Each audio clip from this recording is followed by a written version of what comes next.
দেখো হয়েছে হয়েছে, দেখো।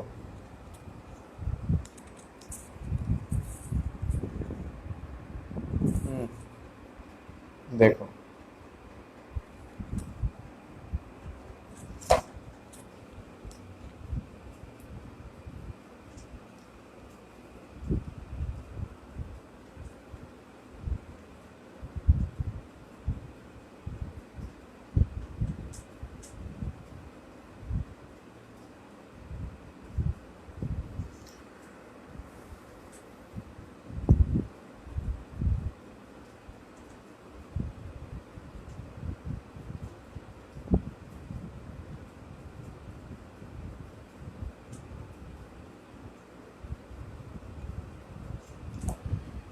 সবাইকে সুস্বাগতম।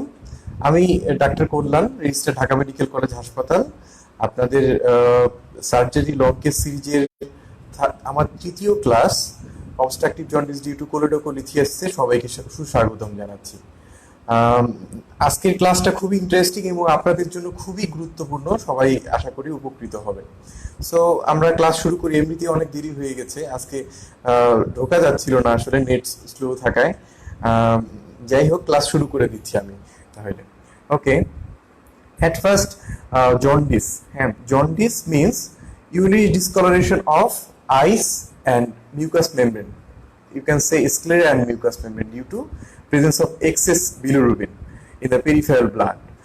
Now, আপনাদেরকে জিজ্ঞাসা করা হবে what is the normal bilirubin level. You will say that 0.3 to 1 milligram per deciliter. Okay. Now, jaundice, what are the types of jaundice?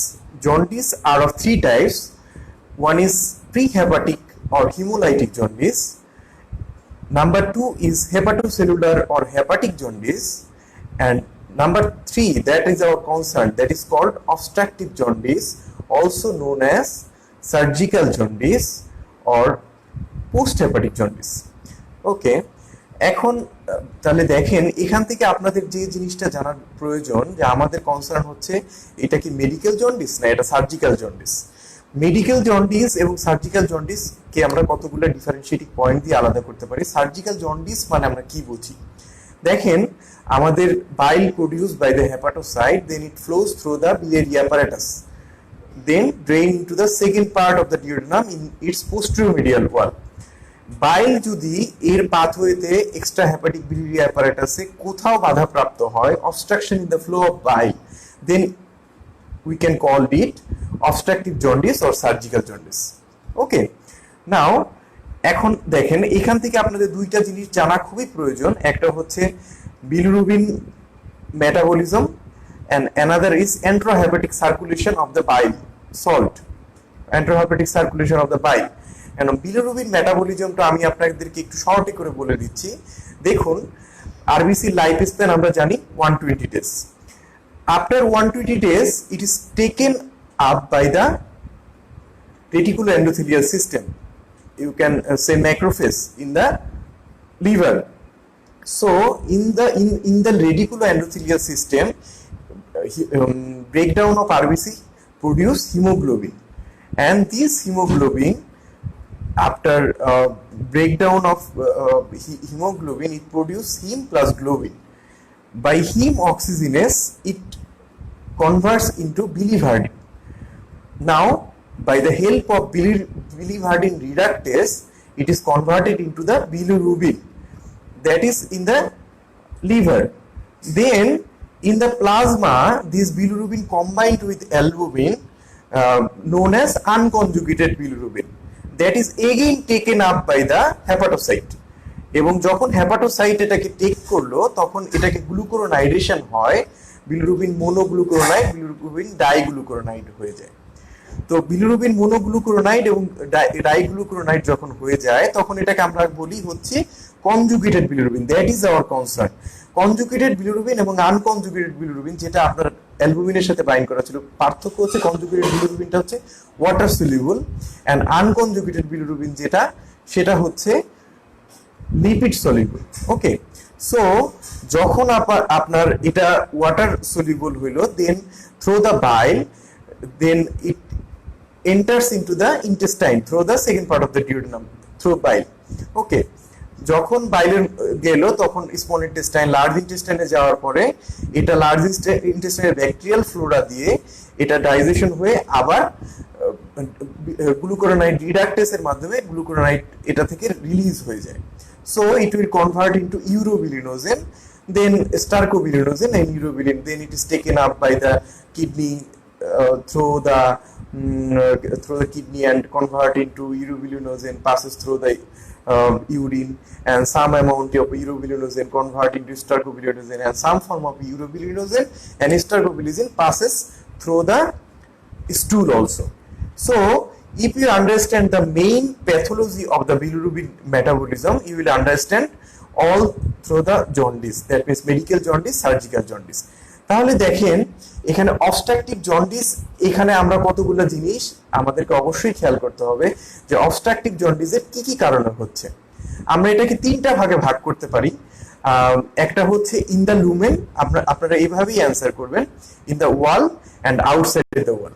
In the lumen দেখেন কি কি আছে, most important that is stone disease, that is our class, our longest topic. We can say gallstone disease. Second one, it may be the parasite, that means Ascaris lumbricoides হতে পারে, এর মাধ্যমে আপনার obstructive jaundice in the lumen হতে পারে। তাহলে in the lumen আমি প্রথমে বললাম যে gallstone disease, second one parasite, third one you can say foreign body, যেমন broken T-tube হতে পারে, any other foreign body it can you can say। in the wall এ কি কি আছে দেখেন, you can say that it's bilirubin, that is bile duct stricture আপনি বলতে পারেন, সেটা বিনাইন বাইল ডাক্ট স্ট্রাকচার হতে পারে, ম্যালিগন্যান্ট বাইল ডাক্ট স্ট্রাকচার হতে পারে। ম্যালিগন্যান্ট বাইল ডাক্ট স্ট্রাকচার হলে আপনি কি বলবেন, কোলাঞ্জিওকার্সিনোমা। ওকে, তাছাড়াও আরো কিছু কিছু জিনিস যেমন চলে আসবে এখানে, যেমন স্ক্লেরোজিং কোলাঞ্জাইটিস থেকেও আপনাদের ইন দ্য ওয়াল আপনার কিছু কিছু অবস্ট্রাকশন হবে, যেমন কোলেডোকালসিস্ট, ফ্লো অফ দ্য বাইলে এটা ব্যাহত হবে, এটাও কিন্তু আপনারা একই সাথে বলতে পারেন যে obstructive jaundice in the wall. And outside the wall দেখেন very important cause, you can say carcinoma head of the pancreas, periampullary carcinoma, carcinoma of the second part of the duodenum, you can say altogether that is periampullary carcinoma, and advanced carcinoma stomach, you can say that can result in obstructive jaundice, that is outside the lumen. এখন আমরা চলে যাই jaundice, যখন আপনি obstructive jaundice যখন দেখবেন, যে জন্ডিসকে তো আলাদা করতে হবে মেডিকেল জন্ডিস থেকে, দেখবেন এইখানে কিছু কিছু জিনিস ইউজুয়ালি মেডিকেল জন্ডিস এবং অবস্ট্রাকটিভ জন্ডিস আমরা কিভাবে পার্টিকুলার্স থেকে আলাদা করতে পারি। যেমন অবস্ট্রাকটিভ জন্ডিস ইউজুয়ালি হয় হচ্ছে অ্যাডাল্ট এবং লেট এজে, ওল্ড এজে হয়, আর মেডিকেল জন্ডিস ইউজুয়ালি সব বয়সেই হতে পারে at any age, but medical জন্ডিসটা হয়ে থাকে আপনার আর্লি এজ, যেমন second, third decade, fourth decade, সব এজেই হতে পারে। আচ্ছা, তারপরে দেখেন ইউজুয়ালি অবস্ট্রাকটিভ জন্ডিসের পেইন অ্যাসোসিয়েশন থাকে যদি বিনাইন ক্ষেত্রে হয়, আর মেডিকেল জন্ডিসের ক্ষেত্রে ইউজুয়ালি পেইনটা এরকম থাকে না, তবে থাকতে পারে, যেমন হেপাটাইটিসের কারণে পেইন হতে পারে। আচ্ছা, এরপরে হচ্ছে অবস্ট্রাকটিভ জন্ডিসটা হচ্ছে, যেমন দেখেন এখানে গ্রাজুয়াল অনসেট অফ পেইন হয়, এবং মেডিকেল জন্ডিসে পেইনটা হবে সাডেন অনসেট। আচ্ছা, এখন মেইন যেটা ফোকাস আপনাদেরকে আমরা বলেছি যে অবস্ট্রাকটিভ জন্ডিসে ইউরিন কিরকম থাকে, স্টুল কিরকম থাকে, এবং ইচিং থাকে। যেমন স্টুল এবং ইউরিন দিয়েই আমরা এটাকে আলাদা করতে পারি। যেমন এখানে আমরা বলবো স্টুলটা থাকে পেল স্টুল। ওকে, তো পেল স্টুল কেন থাকে এটাও কিন্তু আপনাদেরকে জিজ্ঞাসা করা হয়, যেন পেল স্টুল এখানে কেন থাকছে। পেল স্টুল দেখেন বিলিরুবিন যেহেতু obstruction in the flow of bile, bile যেহেতু ইন্টেস্টাইনে ঢুকতে পারছে না, bilirubin absent in the stool, so due to absence of bilirubin you can say pale color of stool occurs। এবং ডার্ক ইউরিন কেন হয় দেখেন এখানে অবস্ট্রাকটিভ জন্ডিসে আমি প্রথমে বিলিরুবিন মেটাবলিজমে বলে দিয়েছি যে কনজুগেটেড বিলিরুবিন প্রোডিউস হয়, that is water soluble. So due to the presence of conjugated bilirubin আপনার ডার্ক ইউরিন এখানে প্রোডিউস হচ্ছে। এবং এখানে আরেকটা জিনিস হয়, যেটা যেহেতু আপনার ব্লাডে অ্যাবজর্ব হয়ে যাচ্ছে excess amount of bile salt, that is that deposited in the hair follicle, that results in itching. So obstructive জন্ডিসে এই তিনটা জিনিস আপনি অবশ্যই আনবেন, একটা হচ্ছে pale stool, dark urine, and another is generalized itching. Okay, তাহলে আমরা অবস্ট্রাকটিভ জন্ডিসটা একটু বুঝে ফেললাম। এখন আপনি দেখেন কিছু কিছু জিনিস মাধ্যমে আমরা আলাদা করতে পারবো যে অবস্ট্রাকটিভ জন্ডিস কি বিনাইন কজে হচ্ছে। দ্যাট মিনস বিনাইন কজ আমি বলে দিয়েছি যে মোস্ট ইম্পর্টেন্ট কজ কোলেডোকোলিথিয়াসিস। কিছু কিছু টার্ম আপনাদের একটু ভালোভাবে শিখতে হবে, যেমন আমরা কোলেডোকোলিথিয়াসিস বলতে কি বুঝি। কোলেডোকোলিথিয়াসিস মানে stone in the bile duct. হ্যাঁ, কোলেসিস্টোলিথিয়াসিস আর কোলেলিথিয়াসিস মানে কি, মানে হচ্ছে stone in the gall bladder. আপনারা এই টার্মগুলো কিন্তু ভালো করে শিখে ফেলবেন। আমরা দেখেছি যে পরীক্ষার হিস্ট্রি খাতায় পরীক্ষা এইগুলো লিখতে অনেক স্টুডেন্টরা ভুল করে। সো এই জিনিসগুলো কিন্তু আপনাদের কনসার্ন একটু দিতে হবে। আচ্ছা, তাহলে দেখেন আমি যেটা বলি যে বিনাইন কেসে এবং ম্যালিগন্যান্ট কেস কিভাবে আমরা আলাদা করব।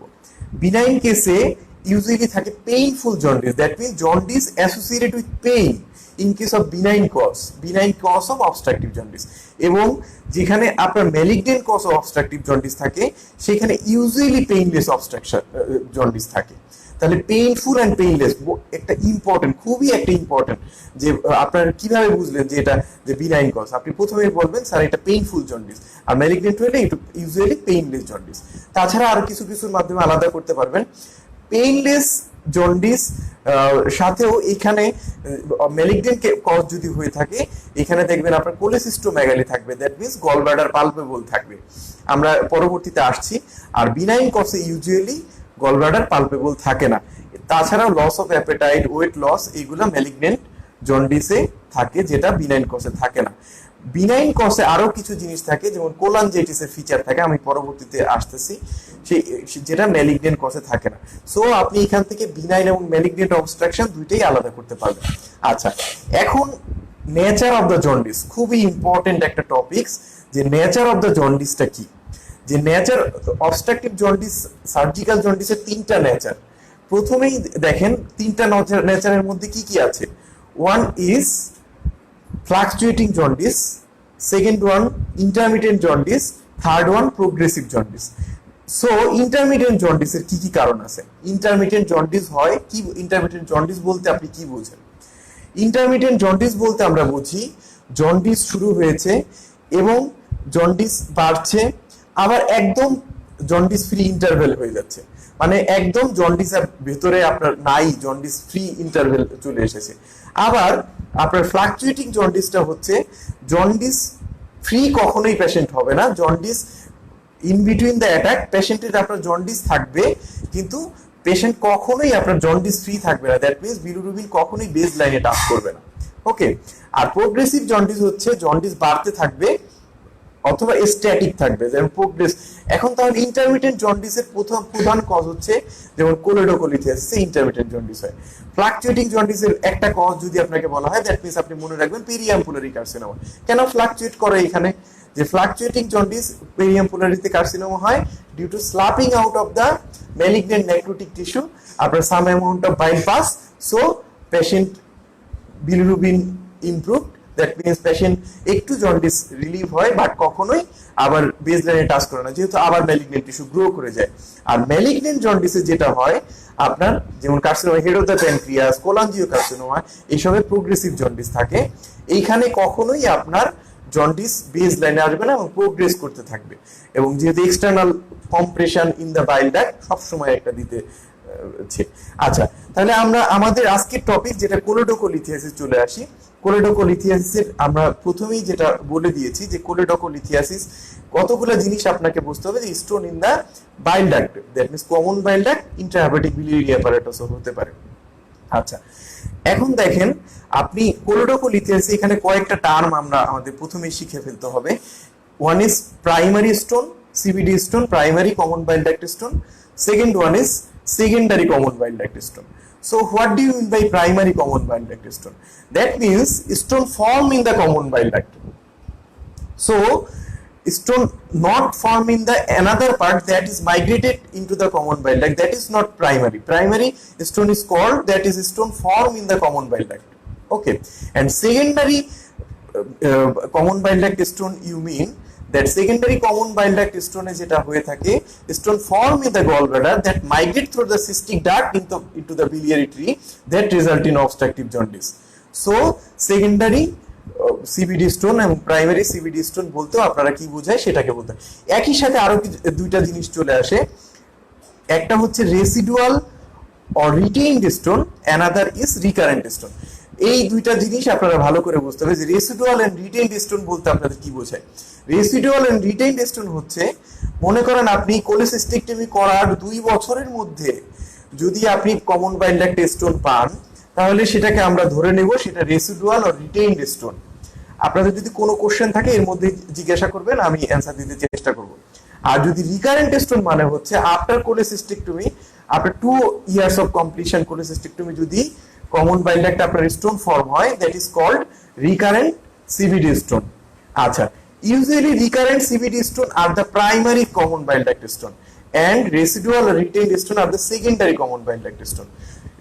দেখেন তাহলে প্রাইমারি কমন বাইল ডাক্ট স্টোনের কিন্তু ইউজুয়ালি কিছু কিছু কারণ আছে। কি কারণে দেখেন এই primary common bile duct stone গুলো হয়ে থাকে? Primary common bile duct stone গুলো হয়ে থাকে যেমন ফ্লো অফ দা বাইল কোনো কারণে ডিফেক্টিভ হচ্ছে, দ্যাট মিন্স আপনি বলতে পারেন বিলিয়ারি ডিসকাইনেশিয়া হচ্ছে, দ্যাট মিন্স আপনার মনে করতে পারেন যে স্ফিংক্টার অফ ওডি ডিসকাইনেশিয়া হয়েছে, সেই কারণে বাইল ফ্লো হ্যাম্পার হচ্ছে, যেই কারণে আপনার primary common bile duct stone হতে পারে। Any structure in the common bile duct, papillary stenosis, it can result in common bile duct stone, that means primary common bile duct stone.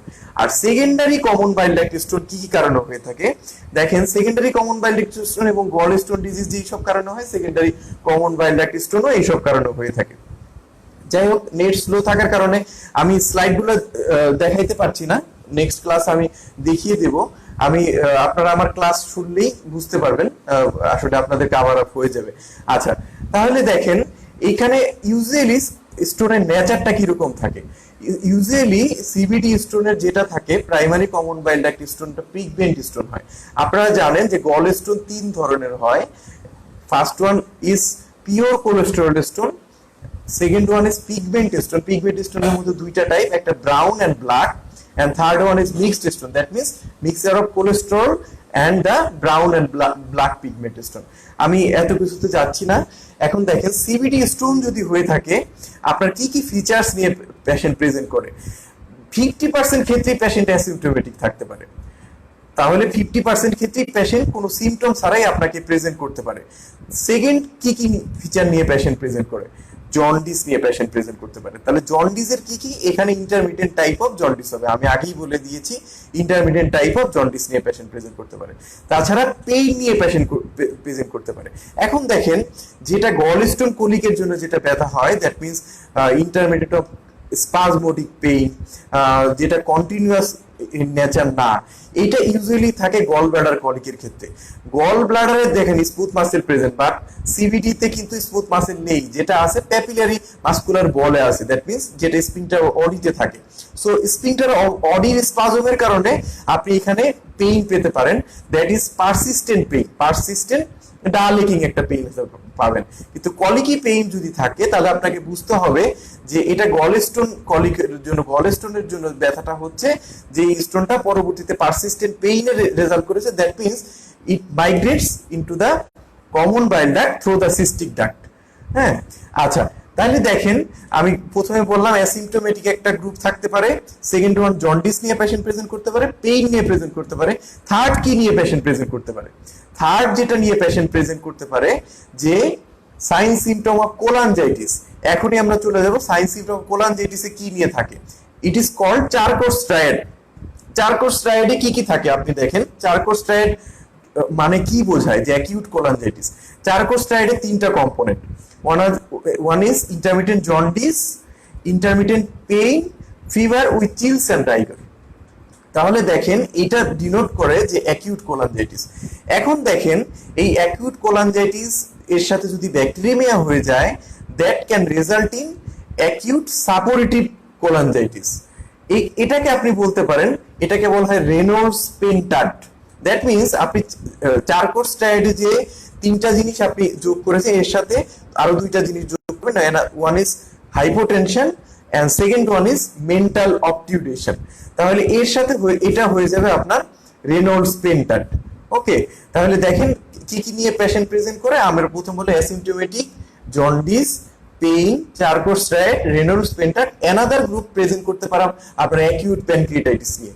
Acute pancreatitis যেটা feature, সেটা নিয়ে patient present করতে পারে আপনার that means কোলোডোকোলিথিয়াসিস। আচ্ছা, এখন দেখেন কোলোডোকোলিথিয়াসিস আপনি যখন যাবেন তখন আপনারা কিভাবে একটা কেস সাজাবেন, আপনি আমাকে ফলো করেন তাহলেই আমার মনে হয় কাভার হয়ে যাবে। যেমন আপনি এখানে ধরতে পারেন যে পেশেন্ট ইউজুয়ালি থাকে হচ্ছে থার্ড অ্যান্ড ফোর্থ ডিকেড, এটা ইউজুয়ালি পেশেন্ট থাকে। তাহলে আপনি কিভাবে প্রেজেন্ট করবেন, আমি গত ক্লাসেই বলেছি, আপনি হিস্ট্রি লিখবেন, particulars of the patient, then chief complaints, then history of present illness, এবং যখন স্যারকে বলবেন যে প্রেজেন্ট ইউর কেস, আপনি স্মার্টলি যখন প্রেজেন্ট করবেন, এই স্মার্টলি প্রেজেন্ট করার উপরই আপনার কিন্তু অনেকটা সাকসেস, পরীক্ষায় সাকসেস ডিপেন্ড করে।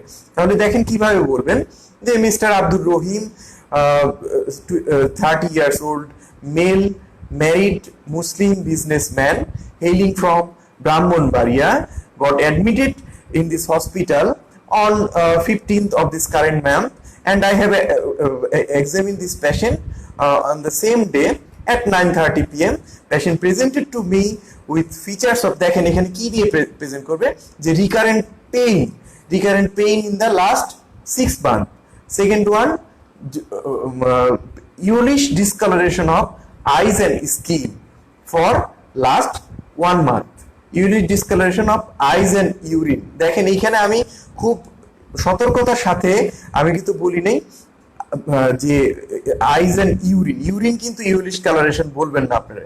তাহলে এখানে যেটা বললেন, তাহলে আপনি দেখেন একটা চিপ কমপ্লেইন রাখবেন যে রিকারেন্ট আপার অ্যাবডোমিনাল পেইন অথবা recurrent right upper abdominal pain for 6 months, এবং আরেকটা যেটা বলতে পারেন যে yellowish discolouration, that means jaundice, আপনি জন্ডিস বলবেন না, yellowish discolouration of eyes and skin, urine বলবেন না, ফর 2 মান্থস। এর সাথে আপনি বলতে পারেন যে পেল stool, dark urine for the same duration, that means 2 months. তাহলে চিপ কমপ্লেইন কিভাবে ইলাবোরেশন করবেন, according to the statement of the patient, he was reasonably well 6 months back, then he experienced pain in the right upper abdomen, Socrates pattern, which is colicky in nature at first, but for the last 2 months it is dull, aching in nature, sometimes radiate to the back of the right shoulder, and sometimes that means এখানে radiation একবার বলবেন, এবং যদি টিপে যায় সেটা হচ্ছে, দেখেন একটা পেইন হচ্ছে শিফটিং পেইন, একটা শিফটিং অর মাইগ্রেটরি পেইন, একটা হচ্ছে রেফার্ড পেইন, একটা হচ্ছে রেডিয়েশন পেইন। টিপে যেটা হয় সেটা হচ্ছে রেফার্ড। আর ব্যাক অফ দ্য শোল্ডারে যদি আপনার চলে যায়, back of the that means scapular এই রিজিয়নে, তাহলে আপনি সেটাকে বলবেন রেফার্ড পেইন। তাহলে রেফার্ড হচ্ছে back of the right shoulder, এবং রেফার্ড হচ্ছে রাইট শোল্ডার টিপে, এবং খাবারের সাথে সেটা কোনো pain, no relieving or aggravating factor, এইভাবে আপনি সক্রেটিস বলে ফেলবেন। এবং জন্ডিস যখন বলবেন তখন যেটা বলবেন যে পেইনফুল তো বলেছেন, patient also complains of uric discoloration of eyes and skin, that is painful, আগেই বলেছেন, associated with pale stool, dark urine, generalized itching. তাহলে এই কথাগুলো সাথে সাথে বলে ফেলবেন। দ্যাট মিন্স জন্ডিসের এর সাথে অ্যাসোসিয়েশন কি, পেল স্টুল, ডার্ক ইউরিন, জেনারেলাইজড ইচিং। জন্ডিস যখন ইলাবোরেশন করবেন তখন এটাই বলবেন। পরের কথা হবে which is intermittent in nature, that means intermittent, আমি আগেই বলে দিছি কোলোডোকোলিসে ইন্টারমিটেন্ট পেইন থাকে, এবং ইন্টারমিটেন্ট ইন নেচার বলে ফেলবেন। তার পরবর্তীতে যেটা বলবেন, is there any history suggestive of cholangitis present on, তাহলে আপনি যদি থাকে ফিচার যে he has got also features of fever with chills and rigor, high grade fever with associated with chills and rigor আছে কিনা, এটাও আপনি সাথে সাথে বলে দিবেন। এর পরবর্তীতে যেটা বলবেন যে পেশেন্টের loss of appetite, weight loss আছে কিনা। Loss of appetite, weight loss কোথায় থাকবে, যেমন যদি ম্যালিগনেন্ট অবস্ট্রাকশন থাকে, usually choledocholithiasis, that means benign কসে আপনার loss of appetite, weight loss থাকবে না, এটা আপনি বলে ফেলবেন। এর সাথে বলবেন no history of passage of blood vomiting or passage of black tarry stool. তাহলে দেখেন হেমাটোমেসিস মেলেনা কিন্তু থাকতে পারে, পেরিএমপোলারি কার্সিনোমা একটা গ্রুপ কিন্তু হেমাটোমেসিস মেলেনা নিয়ে প্রেজেন্ট করে। সো হেমাটোমেসিস মেলেনা আছে কিনা, বা মেডিকেল জন্ডিস যদি যেমন ইসোফেজিয়াল ভেরিক্স থাকে, তাহলে কিন্তু হেমাটোমেসিস মেলেনা প্রেজেন্ট করে। সো হেমাটোমেসিস মেলেনা ওইখানে আপনাকে উল্লেখ করতে হবে, এবং এখানে আপনি সতর্কতার সাথে যে বলে ফেলবে no history of jaundice in his locality, medical জন্ডিসে যেমন ভাইরাল হেপাটাইটিস, তার ফ্যামিলিতে জন্ডিসের হিস্ট্রি থাকতে পারে, বা তার বাসার আশেপাশের মানুষেরও জন্ডিসের হিস্ট্রি থাকতে পারে, সেটাও আপনি উল্লেখ করবেন।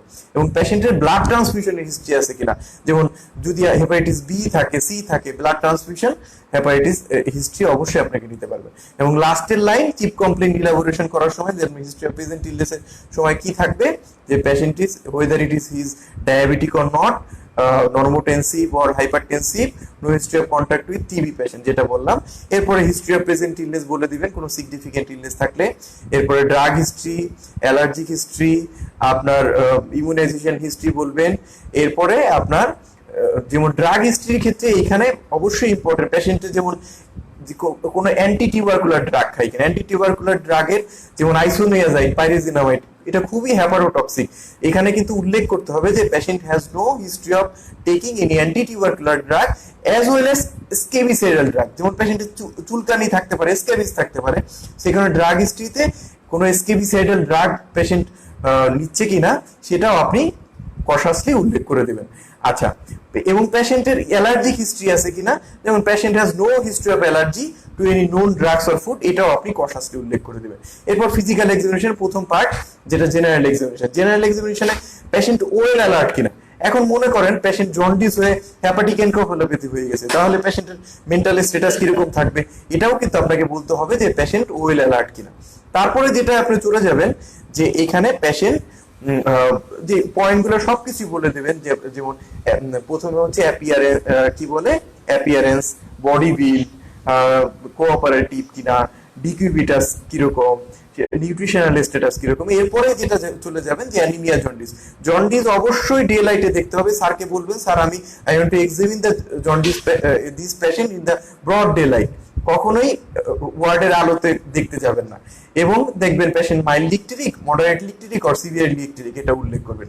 এবং যদি সিভিয়ারলি ইকটেরিক হয় তাহলে কিন্তু আপনি অ্যানিমিয়া কখনোই বুঝতে পারবেন না। আমরা লিখে রাখি পেশেন্ট ইজ নট অ্যানিমিক, কিন্তু সিভিয়ারলি ইকটেরিক পেশেন্টকে কখনোই অ্যানিমিয়া ভালোভাবে খেয়াল করা যায় না, due to excess bilirubin deposition. So আপনি এখানে লিখবেন anemia could not be assessed as because patient is severely icteric. আচ্ছা, তাহলে দেখেন এর পরবর্তীতে চলে যাবেন পেশেন্ট ইডিমা কেন। কারণ আপনি জানেন যদি সিএলডি থাকে, হাইপোঅ্যালবুমিনের কারণেও পেশেন্টের ইডিমা থাকতে পারে। সো এইগুলা খুবই ভাইটাল পয়েন্ট। এবং এরপরে যেটা পয়েন্ট, যে স্ক্র্যাচ মার্ক আছে কিনা।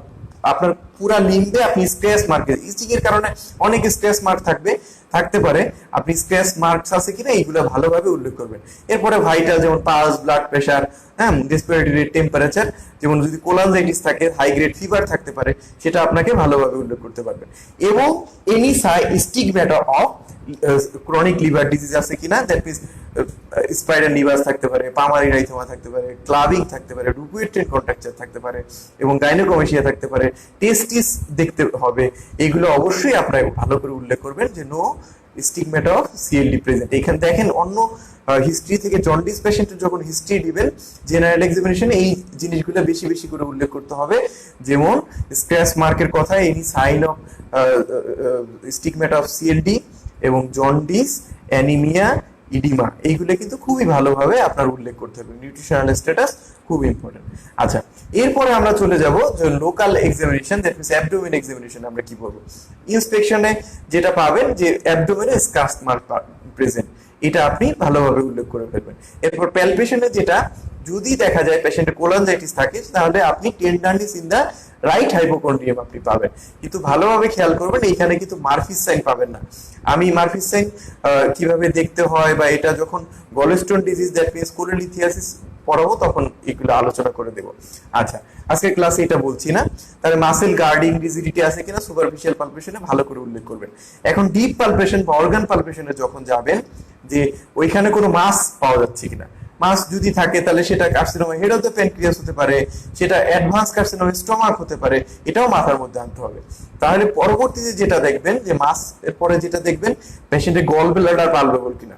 যদি গল ব্লাডার পালপেবল থাকে তাহলে আপনাকে বুঝতে হবে এইটা ইউজুয়ালি বিনাইন অবস্ট্রাকশন না, দ্যাট মিনস কোলিডোকোলিথিসিস এর চান্স কম।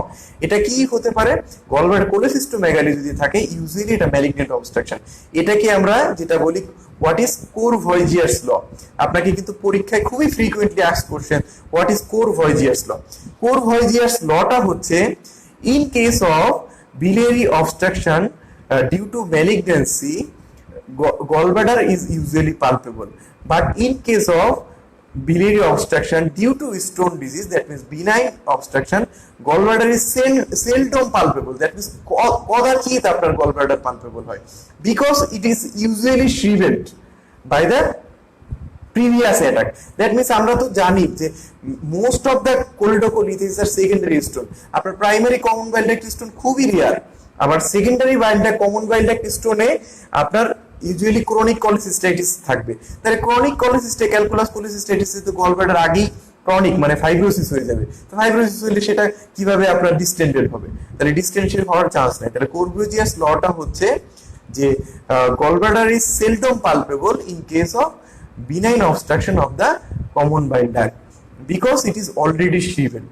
তাহলে কোরবুজিয়াস ল কিভাবে, এবং এটার একটা এক্সেপশন আছে, যেমন যদি stone in the double infection হয়, one stone in the cystic duct another stone in the common bile duct যদি থাকে, তাহলে কিন্তু কোরবুজিয়াস ল এখানে এক্সেপ্টেড রুল ফলো করবে।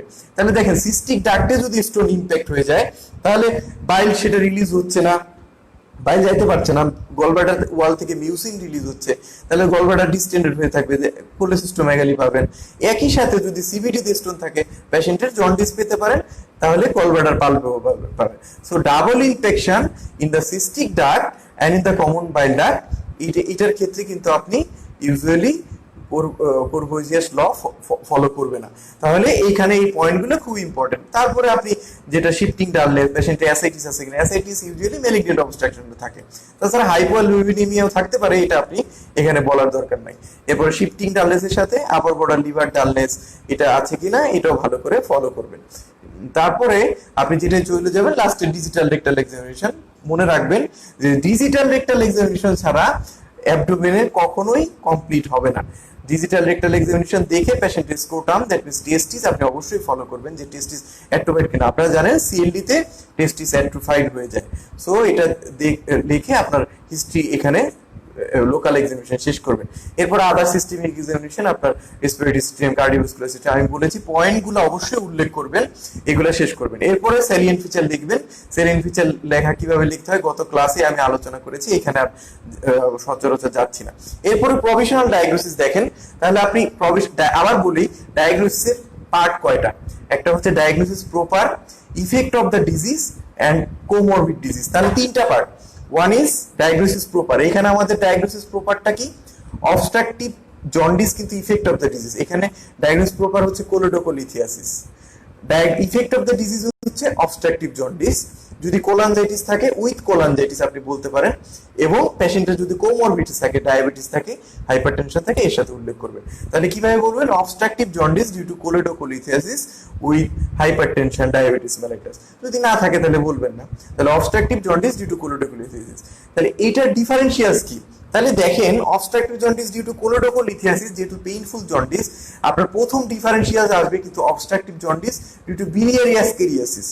এইখানেও কিন্তু পেইনফুল জন্ডিস থাকে, বা আলাদা আলাদা যে কজগুলো সেইগুলো আপনি নিয়ে আসবেন। যেমন বিলিয়ারি স্ট্রিকচার হতে পারে, বিলিয়ারি স্ট্রিকচারে ইউজুয়ালি প্রোগ্রেসিভ জন্ডিস থাকে, এখানে ইন্টারমিডিয়েট জন্ডিস থাকে না। এট লাস্টে যেগুলো আনবেন যে obstructive jaundice due to carcinoma head of the pancreas, due to cholangiocarcinoma, due to periampullary carcinoma, এইগুলো আনবেন। তাহলে দেখেন কেন আপনি বললেন, পরবর্তী কোশ্চেন আপনাকে হবে why did you say it's a case of obstructive jaundice? তখন আপনি অ্যান্সার করবেন, স্যার আমি প্রথমেই বলেছি যে এটা ইন্টারমিডিয়েট টাইপ অফ জন্ডিস, এবং এখানে যেটা অবস্ট্রাকটিভ জন্ডিস কেন বললেন স্যার? যে কারণে বললাম পেশেন্টের পেল স্টুল আছে, ডার্ক ইউরিন আছে, থার্ড ওয়ান কি বলবেন? জেনারেলাইজড ইচিং আছে স্যার। এই তিনটা কারণে আমি অবস্ট্রাকটিভ জন্ডিস বলেছি। তাহলে পেল স্টুল, ডার্ক ইউরিন, জেনারেলাইজড ইচিং, যদি কোলানজাইটিসের ফিচার থাকে সেটা বলবেন। তাহলে এইগুলা হচ্ছে যে অবস্ট্রাকটিভ জন্ডিস। তখন সেকেন্ড কোশ্চেন বলবে, আপনি বলেছেন অবস্ট্রাকটিভ জন্ডিস ডিউ টু কোলোডোকোলিথিয়াসিস, কেন আপনি মনে করলেন যেটা ইট ইজ ডিউ টু কোলোডোকোলিথিয়াসিস? তখন আপনি বলবেন স্যার জন্ডিসের এখানে প্যাটার্নটা হচ্ছে ইন্টারমিডিয়েট ইন নেচার। তখন আপনাকে বলবে আচ্ছা তাহলে আর কি কোনো পয়েন্ট আছে? স্যার পেইনফুল জন্ডিস হয়েছে এবং এখানে কোলেসিস্টোমেগালি নেই, ইউজুয়ালি ম্যালিগনেন্ট অবস্ট্রাকশনে cholecystomegaly that means gall bladder palpable থাকে। এটা আপনি এইভাবে আলাদা করে ফেলতে পারেন।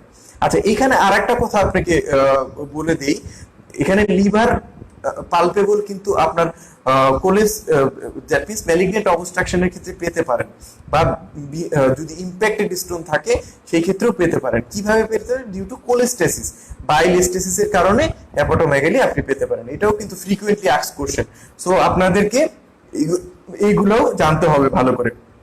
আচ্ছা, আপনাকে এক্সামিনেশন করার সময় আরেকটা জিনিস, যেমন লিভার পালপেশন দেখাবে, গল ব্লাডার কিভাবে করেছেন, এবং এটা গল ব্লাডার না কিডনি, কিভাবে আপনি গল ব্লাডার এবং কিডনির মধ্যে আলাদা করলেন সেটাও আপনাকে জিজ্ঞাসা করবে। যেমন গল ব্লাডার হচ্ছে রাউন্ড বর্ডার, কিডনিতে কিন্তু ইউজুয়ালি এরকম রাউন্ড বর্ডার, যেমন গল ব্লাডার হচ্ছে মুভস উইথ রেসপিরেশন, কিডনি কিন্তু মুভস উইথ রেসপিরেশন ইউজুয়ালি না।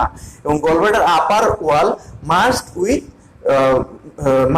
Liver or beneath the right costal margin, যেটা কিডনির ক্ষেত্রে না। কিডনি ইউজুয়ালি কি থাকে, যেটা বাইম্যানুয়ালি পালপেবল থাকে।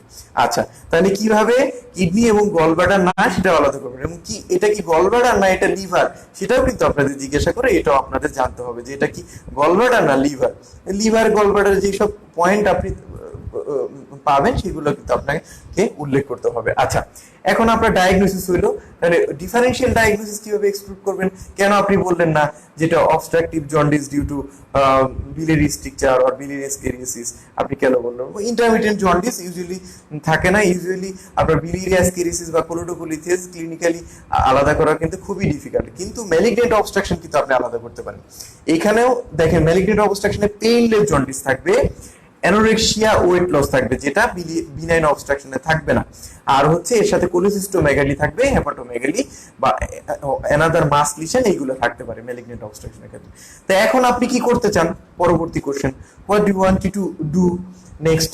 Sir, I want to establish my provisional diagnosis as well as exclude my differential diagnosis. So sir, আপনি এখন কি করতে চান? স্যার, আমি যেটা প্রথমে করতে চাই, আমি লিভার ফাংশন টেস্ট করতে চাই। লিভার ফাংশন টেস্ট তো অনেক কিছু আছে, এখানে কি করতে চান? স্যার, আমি সেরাম বিলিরুবিন করতে চাই, both conjugated and unconjugated bilirubin, এবং as well as HGPT, HGOT, alkaline phosphatase, এইগুলো আমরা করতে চাই। তখন আপনাকে বলবে, so what do you expect from the liver function test? তখন আপনি বলবেন, এক লাইনে বলবেন যে কনজুগেটেড হাইপার বিলিরুবিনিমিয়া, তার মানে কনজুগেটেড বিলিরুবিন রেইজড হবে এবং বিলিরুবিন পেশেন্টের বাড়তি থাকবে। তাহলে কনজুগেটেড হাইপার বিলিরুবিনিমিয়া পাইলেন, আর এইচজিপিটি, এইচজিওটি কি রেইজড হতে পারে? স্যার, অবস্ট্রাকটিভ জন্ডিসে ইউজুয়ালি এইচজিপিটি, এইচজিওটি রেইজড হয় না আনলেস হেপাটোসেলুলার ডিসফাংশন হয়ে যায়। যদি late case of obstructive jaundice হয়, that is result in secondary biliary cirrhosis, it can result in raised HGPT or HGOT. আচ্ছা, অ্যালকালাইন ফসফেটেস কেন করতে যাচ্ছেন? Sir, alkaline phosphatase is diagnostic of obstructive jaundice.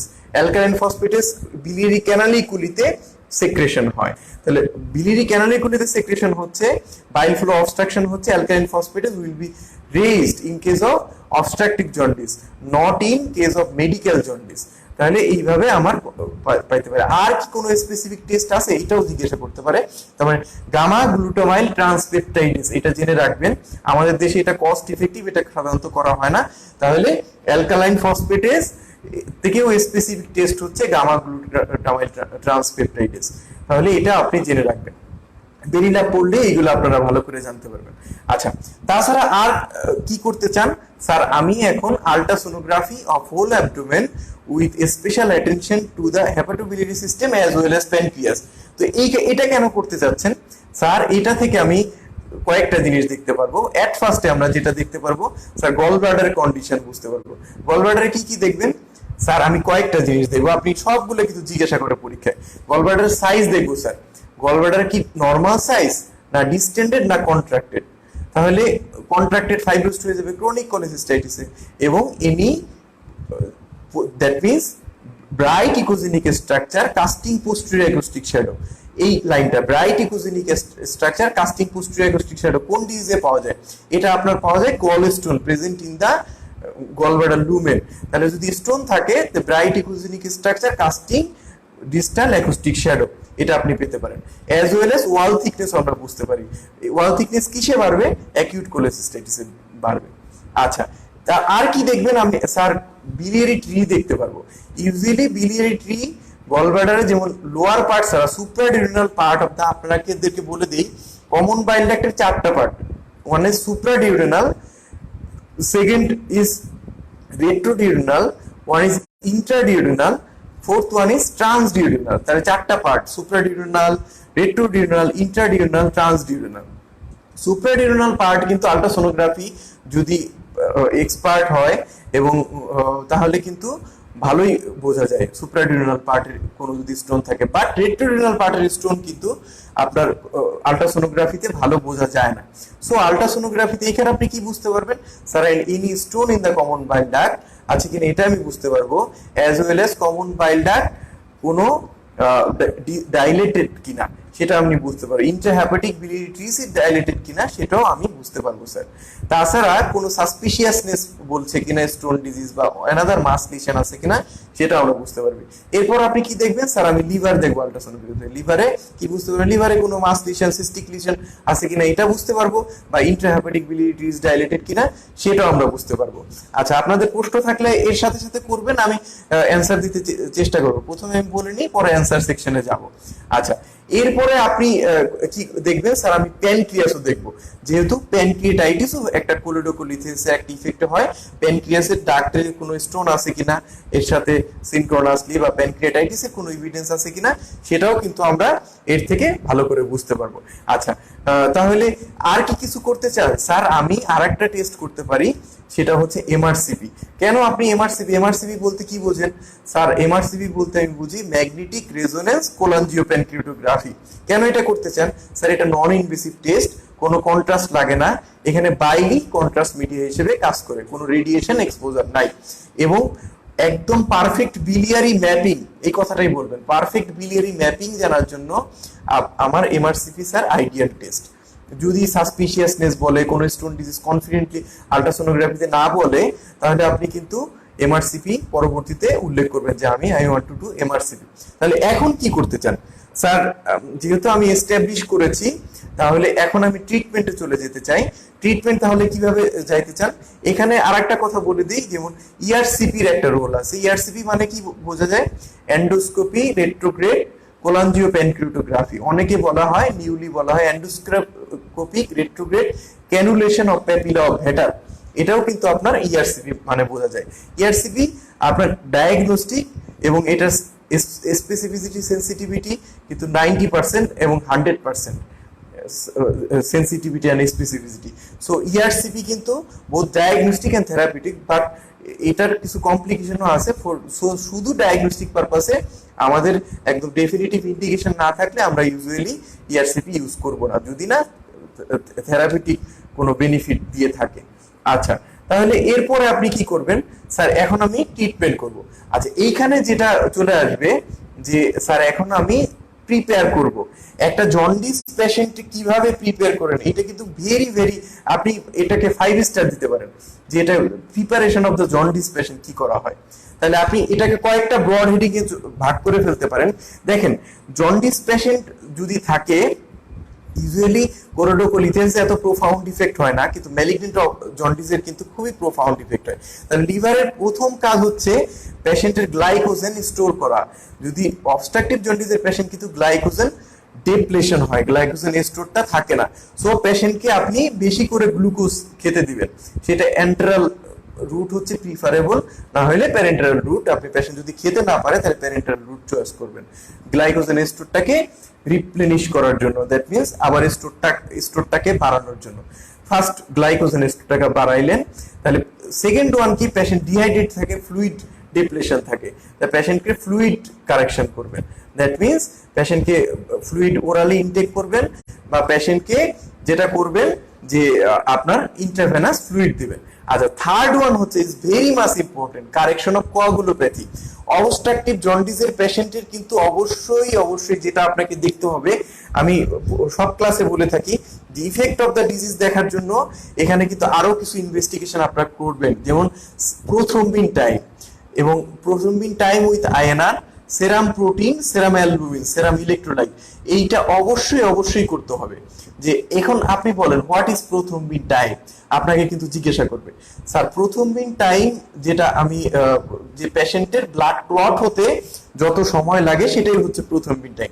কতটুক? Usually প্রথমবিন 12 to 14 second, এটা বলবে। তাহলে প্রথমবিন টাইমের সাথে যেটা রিলেটেড সেটা হচ্ছে আইএনআর। আইএনআর কথাটা আপনাকে অবশ্যই ভালোভাবে খেয়াল করতে হবে। আইএনআর মানে হচ্ছে international normalised ratio. So INR বলতে আপনি কি বুঝেন? আইএনআর ছাড়া আমি ক্যালকুলেট করতে পারি পেশেন্টের prothrombin time divided by control prothrombin time. That means আপনি যে মেশিন ইউজ করেন ওইটার একটা কন্ট্রোল প্রথমবিন টাইম থাকে। তাহলে পেশেন্টের প্রথমবিন টাইম উপরে, নিচে prothrombin time of control into ISI. ISI মানে হচ্ছে ইন্টারন্যাশনাল সেন্সিটিভিটি ইন্ডেক্স। এটা মেশিনের ক্ষেত্রে ইউজুয়ালি 1 থাকে, এক মেশিনের ক্ষেত্রে এক থাকে। তাহলে এর মাধ্যমে আইএনআর নরমাল কত? 1.2 থেকে 1 to 1.2 1.3 পর্যন্ত আপনি বলতে পারেন।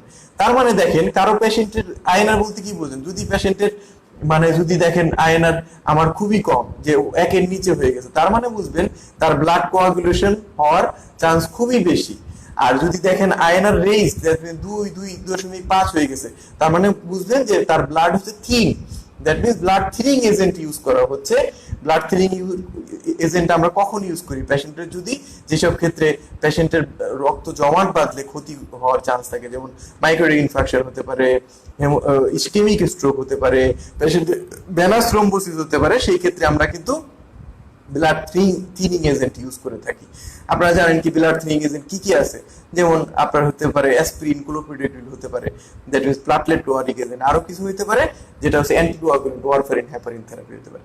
আচ্ছা, এর মধ্যে আর আমি খুব বেশি যাচ্ছি না। অ্যাজ ওয়েল অ্যাজ সেরাম অ্যালবুমিন, সেরাম টোটাল প্রোটিন, এজি রেশিও এবং সেরাম ইলেকট্রোলাইট, এটা কিন্তু ভালোভাবে খেয়াল করবেন। তাহলে আমরা জন্ডিস পেশেন্ট প্রিপারেশনে ছিলাম, কারেকশন অফ কোয়াগুলোপ্যাথি কিভাবে করবেন। তো কোয়াগুলোপ্যাথি আপনি দেখলেন পেশেন্টের প্রথমবিন টাইম 20 সেকেন্ড হয়ে রয়েছে, আপনি কিভাবে কারেকশন করবেন? কেন এখানে প্রথমবিন টাইম প্রলং হয় অবস্ট্রাকটিভ জন্ডিসে? আপনার পরের কোশ্চেন, প্রথমবিন টাইম এখানে প্রলং হয় বিকজ আপনি জানেন যে অবস্ট্রাকটিভ জন্ডিসে বাইল যাইতে পারছে না, বাইল ছাড়া ফ্যাট অ্যাবজর্ব হতে পারছে না টার্মিনাল ইলিয়ামে। যদি ফ্যাট অ্যাবজর্ব না হয়, fat soluble vitamin, that means ADE K patient মানে আপনার এখানে অ্যাবজর্ব হতে পারছে না। তাহলে ভিটামিন কে ডিপেন্ডেন্ট যেগুলা ক্লটিং ফ্যাক্টর আছে সেইগুলা কিন্তু লিভার সিনথেসিস করতে পারছে না। তাহলে ভিটামিন কে ডিপেন্ডেন্ট যেটা আপনার clotting factor, that means factor 2, factor 7, factor 9, factor 10, এই 4টা ফ্যাক্টর কিন্তু আপনার সিনথেসিস হতে পারছে না। সো 2, 7, 9, 10 যদি না সিনথেসিস হয়, এই কারণে প্রথমবিন টাইম এখানে প্রলং হয়ে যাচ্ছে। সো আপনি কি দিবেন? কিভাবে হাইলি কারেক্ট দা প্রথমবিন টাইম? স্যার আমি যেটা দিব ইনজেকশন ভিটামিন কে দিব, আইভি রুটে দিব। কেন আইভি রুটে দিবেন? আইএম কেন দিব না? স্যার যেহেতু পেশেন্টের কোয়াগুলোপ্যাথি আছে, ইন্টারমাসকুলার ব্লিডিং হতে পারে। সো আপনি কয়দিন দিবেন? স্যার 5 দিন দিব, ডেইলি আপনার 5 দিন দিব। 5 দিন পর আবার প্রথমবিন টাইম করব। প্রথমবিন টাইম করে যদি দেখি এটা আবার রেজ দিয়ে আছে, তাহলে আবার আরো 5 দিন দিব। যদি নরমাল আসে তাহলে তো পেশেন্ট কোয়াগুলোপ্যাথি কারেকশন হয়ে গেল। আরো 5 দিন দিবেন, মানে সেকেন্ড 5 দিন দিবেন। সেকেন্ড 5 দিন দেওয়ার পর যদি কারেকশন না হয়, তখন বুঝবেন পেশেন্টের liver dysfunction, that means hepatocellular dysfunction develop করেছে। হেপাটোসেলুলার ডিসফাংশন যদি ডেভেলপ করে, তাহলে এটা কিভাবে কারেকশন করবেন? I will correct this by giving fresh frozen plasma. তাহলে ভিটামিন কে প্রথমে ট্রাই করবেন, এরপর যদি কারেক্ট না হয়, এরপর যেটা করবেন ফ্রেশ ফ্রোজেন প্লাজমা আপনি দিবেন। আচ্ছা, এরপর কি করবেন? কারেকশন অফ কোয়াগুলোপ্যাথি হলো, গ্লাইকোজেন স্টোর হলো, যদি ডিহাইড্রেশন থাকে এটা কারেকশন হলো, যদি ডিসইলেক্ট্রোলাইটিমিয়া থাকে এটা কারেকশন হলো। জন্ডিস পেশেন্ট ইউজুয়ালি অ্যানিমিক থাকে, পেশেন্টকে অ্যানিমিয়া কারেকশন করবেন by giving blood transfusion. Next one হচ্ছে জন্ডিস পেশেন্ট ইউজুয়ালি, যেহেতু অবস্ট্রাকটিভ জন্ডিস পেশেন্টের মনে করেন বাইল যাইতে পারছে না, normal flora will get altered in the gut intestine. So intestinal flora যেগুলো নর্মাল ফ্লোরা আছে সেইগুলো প্যাথোজেনিক হয়ে যাবে। হ্যাঁ, প্যাথোজেনিক নর্মাল ফ্লোরা প্যাথোজেনিক যখন হয়ে যাবে, তখন এন্ডোটক্সিনই নেওয়া থাকবে। এন্ডোটক্সিন যখন প্রডিউস হবে, তখন পেশেন্টের কিন্তু ইনফেকশনের চান্স বেড়ে যাবে। ইনফেকশনের চান্স যখন বেড়ে যাবে, তখন কিন্তু আপনার patient post operative infective complication গুলো খুবই বেড়ে যাবে। সো পেশেন্টের ইনফেকশন কন্ট্রোল করার জন্য আমি অ্যান্টিবায়োটিক দেবো। কি অ্যান্টিবায়োটিক চুজ করবেন sir? Second generation cephalosporin, preferably cefuroxime আমরা ইউজ করি। আচ্ছা, তাছাড়া এছাড়া আর কি কারেকশন করবেন sir? Next one very much important, that is prevention of hepatorenal syndrome. What do you mean by hepatorenal syndrome? Hepatorenal syndrome is development of renal failure in a jaundice patient in absence of previous renal disease. এটাই হচ্ছে hepatorenal syndrome. Development of renal failure in a liver disease or jaundice patient in absence of previous renal disease. তার মানে creatinine raised হয়ে গেছে। তাহলে hepatorenal সিনড্রোমে দুইটা type আছে, একটা হচ্ছে টাইপ 1, টাইপ 2। টাইপ 1টা হচ্ছে অ্যাকিউট, টাইপ 2 ক্রনিক, এরকম হয়। এগুলো এত কিছু জানা যায় না। কিভাবে হেপাটোরেনাল সিনড্রোম আপনি প্রিভেন্ট করবেন? হেপাটোরেনাল সিনড্রোম প্রিভেন্টের জন্য অ্যাডিকুয়েট হাইড্রেশন হতে হবে, পেশেন্টের কিডনির ব্লাড ফ্লোটা যাতে ভালো থাকে। হেপাটোরেনাল সিনড্রোম কেন হয় স্যার? এখানে কয়েকটা মেকানিজম কাজ করে। আপনি তখন এইভাবে বলবেন, যেহেতু এক্সেসিভ বাইল সল্ট বা bilirubin deposition in the renal tubule, so kidney cannot work properly. Another cause is endotoxinemia. তাহলে এন্ডোটক্সিনিমিয়ার কারণেও কিন্তু হেপাটোরেনাল সিনড্রোম হয়। অ্যালডোস্টেরন রিলিজের কারণে হেপাটোরেনাল সিনড্রোম হয়। তাহলে অ্যালডোস্টেরন রিলিজ, তারপরে হচ্ছে আপনার that means splanchnic vasodilatation, endotoxinemia, excessive bilirubin deposition in the renal tubule that result in hepatorenal syndrome. তাহলে এই হেপাটোরেনাল সিনড্রোম কিভাবে প্রিভেন্ট করবেন স্যার? আমি ইউরিন আউটপুট অ্যাডিকুয়েট রাখতে চাই। কতটুকু রাখবেন? মোর দেন 40 ml পার কেজি পার আওয়ার আমি রাখবো, তাহলেই ইয়ে করবো। যদি দেখেন হেপাটোরেনাল সিনড্রোম পেশেন্টের ইউরিন আউটপুট আপনি মেইনটেইন হচ্ছে না, তাহলে আপনি কি দিবেন স্যার? আমি অসমোটিক ডায়ারেটিক ইউজ করব, ম্যানিটল। ম্যানিটল দেওয়ার পরেও যদি ইমপ্রুভ না হয়, তখন ফ্রুসেমাইড ইউজ করব, টোপামিন ইউজ করতে পারি। আচ্ছা, এবং হেপাটোরেনাল সিনড্রোম প্রিভেন্ট করার জন্য, যেহেতু আমি বলছি এন্ডোটক্সিনিমিয়ার কারণে হয়ে থাকে, এন্ডোটক্সিনিমিয়ার করার জন্য কিন্তু অ্যান্টিবায়োটিকের এখানে রোল আছে, এবং গাট ক্লিয়ার করার জন্য আপনাকে এখানে ল্যাক্সিটিভ ইউজ করতে হবে।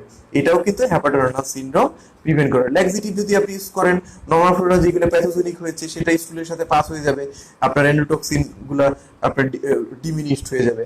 আচ্ছা, তাহলে হেপাটোরেনাল এইভাবেই আপনি জন্ডিস পেশেন্ট প্রিপেয়ার করবেন। আচ্ছা, প্রিপেয়ার হয়েছে, এখন কি করবেন স্যার? এখন আমি অপারেটিভ ইন্টারভেনশনে যাব।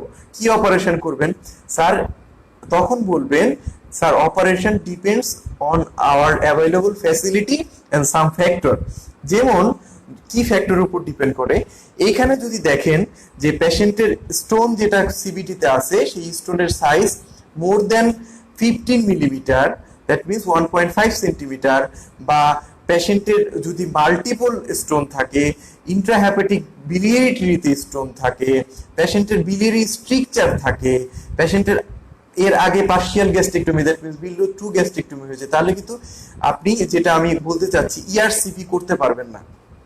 দ্যাট মিন্স, কিন্তু যদি পেশেন্টের আপনার যদি আপনার এইসব ফেভারেবল ফ্যাক্টর না থাকে, লেস দেন 15 সেন্টিমিটার থেকে সিঙ্গেল স্টোন, তাহলে কিন্তু ইআরসিপি এখন সবচেয়ে অ্যাট্রাকটিভ অপশন।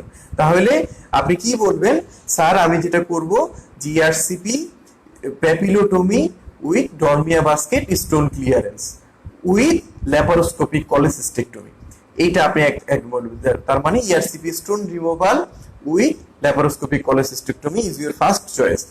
আর যদি ইআরসিপি ফ্যাসিলিটি না থাকে, আর আমি যে কন্ডিশন গুলো বললাম, এইগুলো যদি পেশেন্টের ফুলফিল না হয়, তখন আপনি কি করবেন স্যার? আমি তখন ওপেন সার্জারিতে চলে যাব। আমি কি সার্জারি করবেন? একসাথে এক লাইনে বলবেন, open cholecystectomy with choledocholithotomy with T tube drainage. এক লাইনে আবার বলছি, open cholecystectomy with choledocholithotomy with T tube drainage. আচ্ছা, আপনারা এইটাই বলবেন। কোন কোন ক্ষেত্রে টি টিউব দেওয়া হয়, কোন ক্ষেত্রে টি টিউব না, আপনাদের এমবিবিএস লেভেলে এগুলো না জানলেও চলবে। এবং টি টিউব ম্যানেজমেন্ট কিভাবে করতে হয়, এটাও কিন্তু আপনাদেরকে পরীক্ষার সময় অনেক সময় ধরা হয়, কিভাবে কি করা হয়, ওয়ার্ডে কিভাবে টি টিউব ম্যানেজমেন্ট করেছে, এটা 5th ইয়ারে দেখেছেন কিনা। আচ্ছা, আমি একটু পরে আসছি। তাছাড়া যদি আপনার অপশন থাকে যে আপনি ল্যাপারোস্কোপিক্যালি কোলেসিস্টেক্টমি উইথ কোলিডোকোলিথোটমি করতে এক্সপার্টাইজ আপনার অ্যাভেলেবল, তাহলে কিন্তু এইটা ওপেনের আগে এটা আপনার preferable option. That means laparoscopic cholecystectomy with laparoscopic choledocholithotomy. কেন? ল্যাপারোস্কোপি করলে পেশেন্টের আর্লি রিটার্ন টু অ্যাক্টিভিটিস হয়, মিনিমাল পেইন হয়, মিনিমাল স্কার হয়, কসমেটিক পারপাস সার্ভ হয়, আর্লি রিটার্ন টু অ্যাক্টিভিটিস হয়, হসপিটাল স্টেটাও কম থাকে।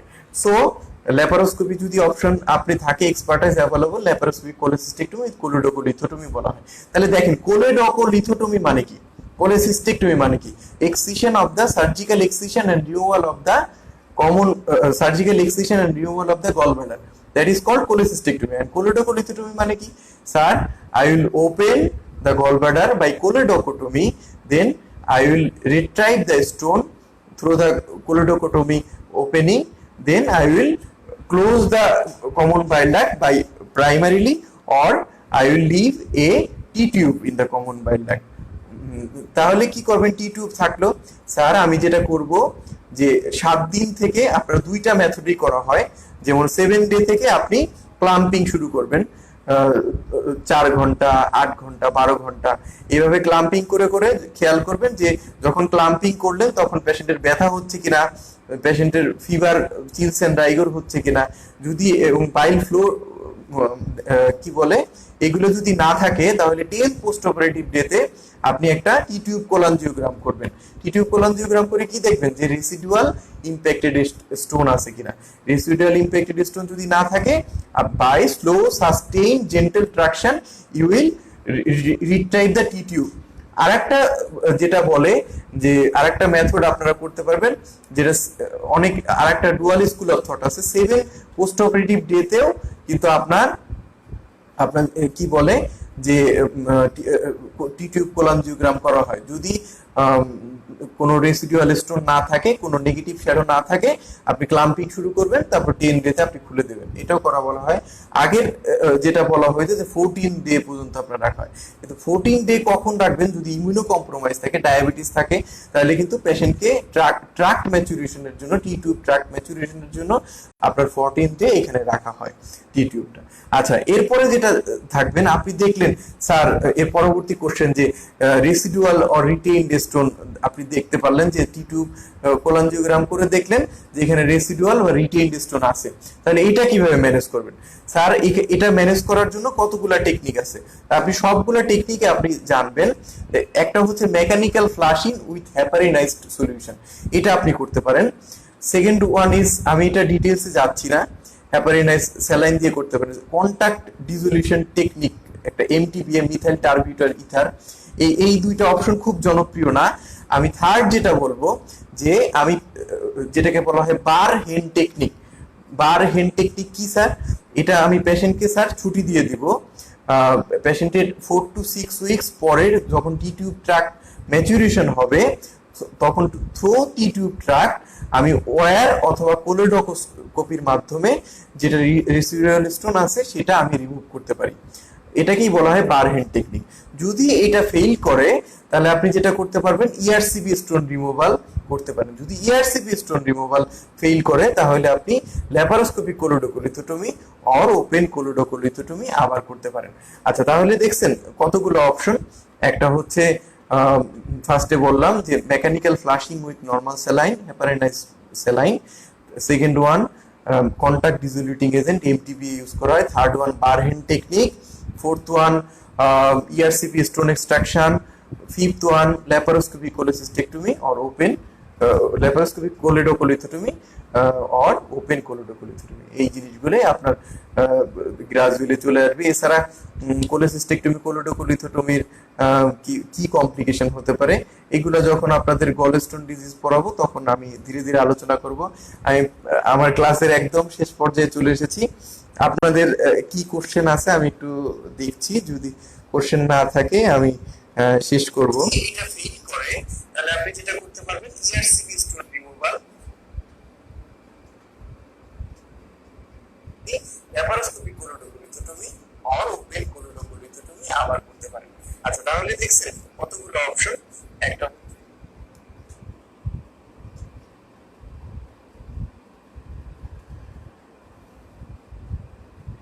আচ্ছা, আমি সাইমের কোশ্চেনের অ্যান্সার দিচ্ছি। Saim, if the stone in the common bile duct, why cholecystectomy needs to be done? Why not just choledocholectomy? এটা খুবই ভালো কোশ্চেন করেছো। আমি আবার তোমাকে বলছি যে কোলেসিস্টেক্টমির সাথে কোলিডোকোলিথোটমি কেন করতে হবে। কোলিডোকোলিথোটমির সাথে যে আমি বলেছি যে maximum common bile duct stone গুলো হয় হচ্ছে secondary common bile duct stone. That means stone arise in the gall bladder. That means diseased এখানে অংশ কি, গল ব্লাডার হচ্ছে ডিজিজড। তাহলে তুমি দেখো গল ব্লাডার তুমি যদি এখানে রিমুভ না করো তাহলে ইট will result in recurrent or common bile duct stone. তাহলে অবশ্যই কোলেসিস্টেক্টমি করা হবে। কোলিডোকোলিথোটমি এর আগে করা হইতো, অনেক সময় এটা দিয়েও একটা পরীক্ষা করা হয়েছে, ট্রায়াল করা হয়েছে যে কোলেসিস্টেক্টমি ছাড়া কোলিডোকোলিথোটমি শুধু করা হয় কিনা। কিন্তু এরকম যদি কোলিডোকোলিথোটমি শুধু করা হয় তাহলে দেখা গেছে যে রিকারেন্ট স্টোনের চান্স অনেক বেশি বেড়ে যায়। এই কারণে ডিজিজ যেটা তোমার কোলেসিস্টেক্টমি অবশ্যই করতে হবে, বিকজ প্রাইমারি ডিজিজ পার্ট কোনটা, সেটা হচ্ছে gall bladder. So gall bladder যদি রিমুভ না করো তাহলে অবশ্যই ডিজিজ পার্ট রিমুভ হবে না, it will result in recurrent stone. আমার মনে হয় তুমি বুঝতে পেরেছো। আর তাছাড়া আর একটা কথা বলে যে যদি primary common bile duct stone তুমি বুঝতে পারো, প্রাইমারি কমন বিলিয়ারি স্ট্রাকচার, এখানে কিন্তু শুধু কোলিডোকোলিথোটমি করলেও কাজ হবে না, সেই ক্ষেত্রে প্রাইমারি কজগুলোও শেখাবে। যদি বিলিয়ারি স্ট্রাকচার থাকে সেই ক্ষেত্রে বাইপাস করে দিতে হবে। That means bypass in the form of choledochojejunostomy or hepaticojejunostomy or choledochoduodenostomy. এইগুলো এটা কিন্তু অবশ্যই করতে হবে, তা না হলে কিন্তু কারেকশন হবে না। যদি বিলিয়ারি ডিসকাইনেশিয়া থাকে তাহলে প্যাপিলোটমি করলে ঠিক হবে, কিন্তু biliary dyskinesia usually difficult, is very much difficult to diagnosis. আচ্ছা, তানভীর কি বলেছে, because the gall bladder is likely to produce. Yes Tanvir, recurrent হতে পারে।